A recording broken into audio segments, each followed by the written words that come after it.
Bonjour, comment allez-vous? J'espère que vous portez très bien. Nous allons continuer avec notre formation en programmation PHP.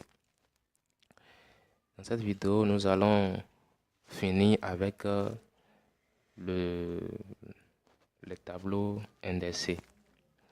Cette vidéo ne sera pas longue parce que je vais juste rectifier certaines choses et réexpliquer certaines choses que j'avais déjà abordées dans les vidéos précédentes. Alors, pour ceux qui ont suivi les vidéos précédentes, on avait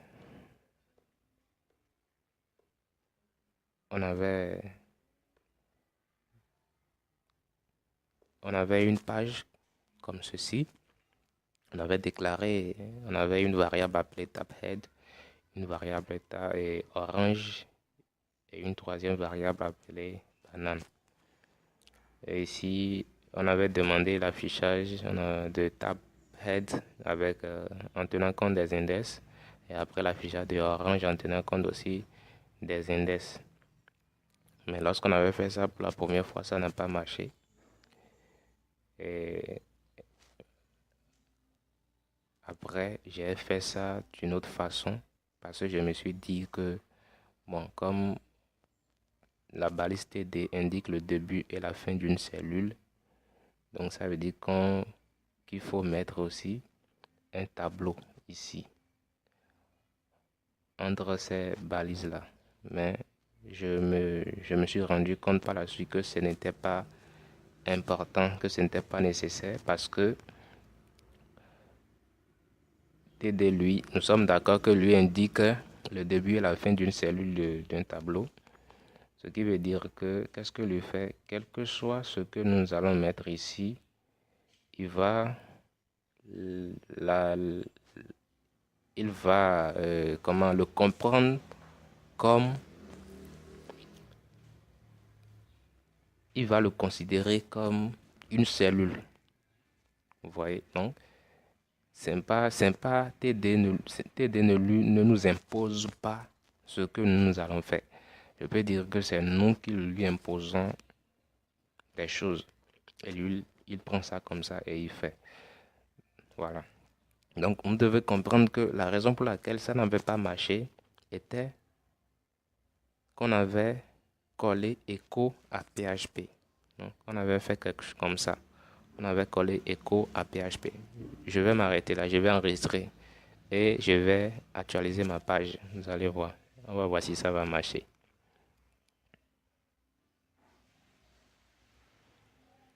Ça va marcher. Ça va marcher. Je vais faire ça partout. On va faire ça partout. On va voir si ça va marcher.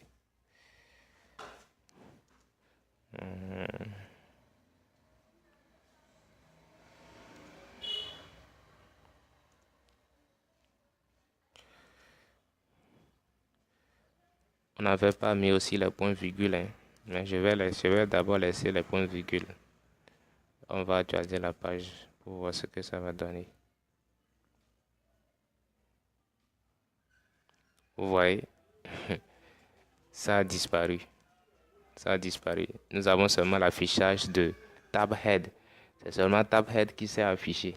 Vous voyez, les autres ont disparu. C'est seulement tabhead qui s'est affiché. Vous voyez. Donc, puisque au niveau de tabhead, on n'a pas collé echo à PHP. Non, là c'est normal. Donc, il nous a affiché ça. Mais ce qui est encore bizarre pour moi est que lorsqu'on avait fait ça, même tabhead aussi n'était pas affiché lorsqu'on avait fait ça. Bon, je ne me rappelle plus exactement si on avait aussi collé tabhead. Bon, je ne me rappelle plus. Mais tabhead aussi n'était pas affiché lorsqu'on avait collé echo à PHP.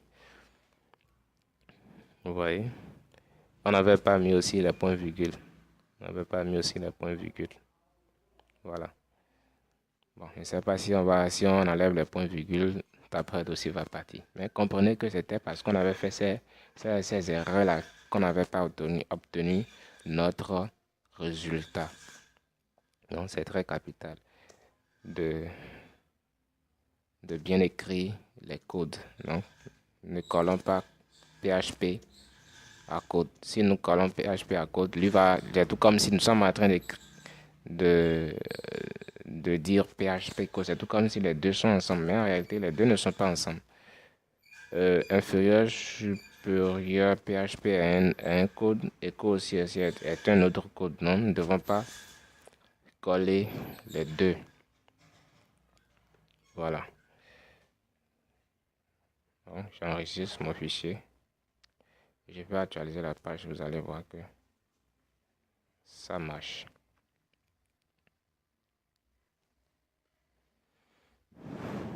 Vous voyez, ça marche. Voilà. Donc ça, c'est ce qui concerne le tableau indexé.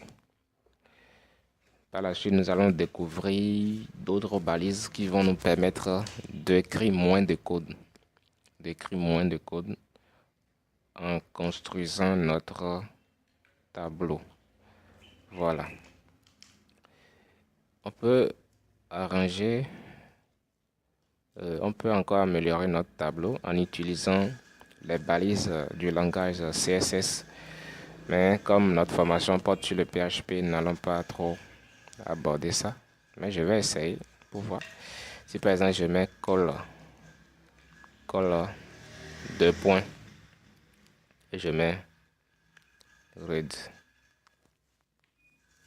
Est-ce qu'il y a point virgule? Je ne pense pas. Hein. Bon. Je laisse ça comme ça d'abord. On va voir ce que ça va donner. Color red. Ça doit être en guillemets. Hein.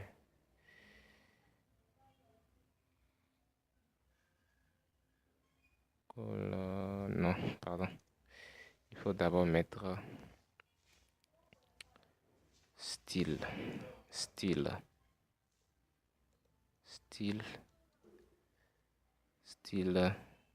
égal.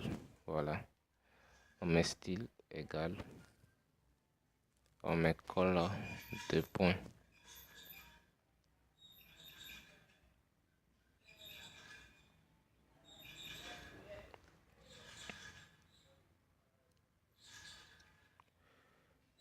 Style égal color 2 points. Red. Est-ce que red doit être entre guillemets? Je ne sais pas trop. Enlevons d'abord les guillemets. Allons voir si ça va marcher. Si ça ne marche pas, voilà, j'actualise ma page. Ça n'a pas marché. Je mets les guillemets pour voir.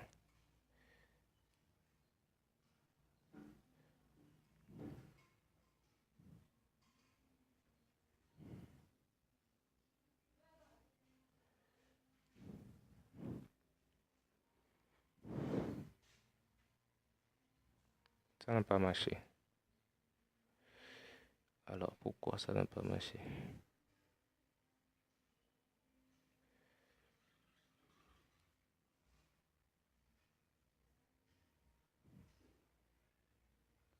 Voilà, je viens.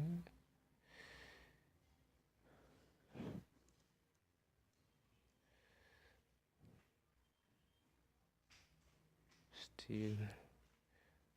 Color 2 points red.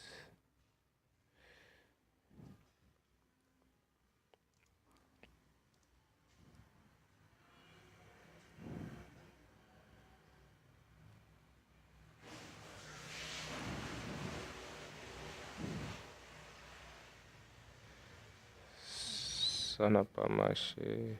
Bon. Alors, je ne sais pas. Hein. Color.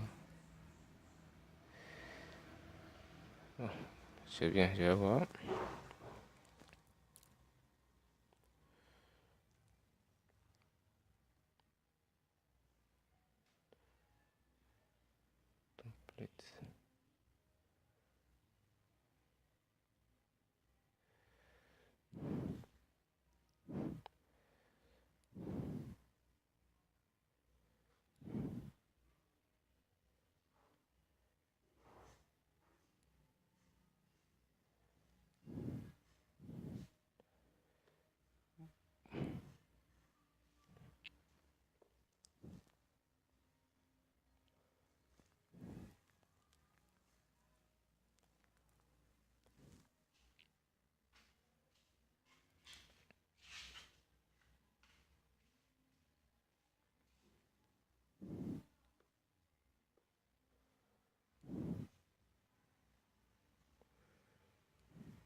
Ce qu'on va faire, le code là, ça ne marche pas ici.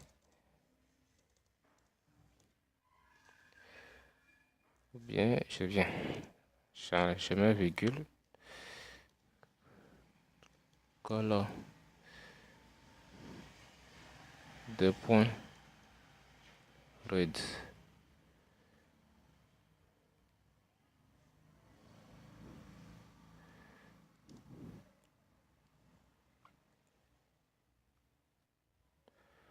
Bon, là, si ça ne marche pas, on va faire autrement. Je voudrais essayer d'améliorer un peu le tableau avec le CSS.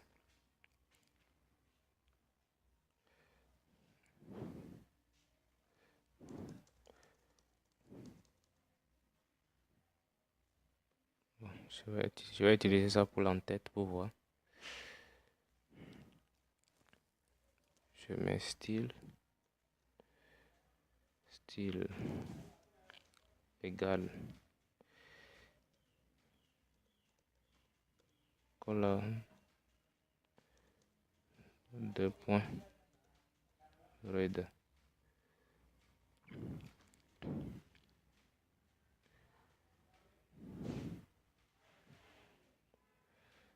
On va enregistrer pour voir.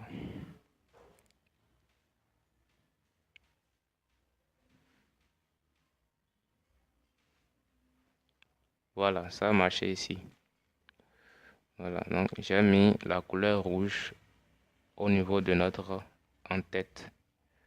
Vous voyez, c'est devenu rouge. Ça, c'est le CSS. Bon, peut-être qu'on verra dans... Peut-être que je ferai d'autres formations sur le CSS. Bon. Au lieu de red, je vais mettre la couleur bleue. Vous allez voir. Je mets blue. Style égal couleur blue.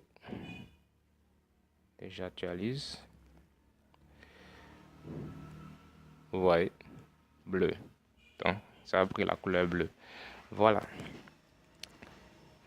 Je pense que c'est... Je peux m'arrêter là.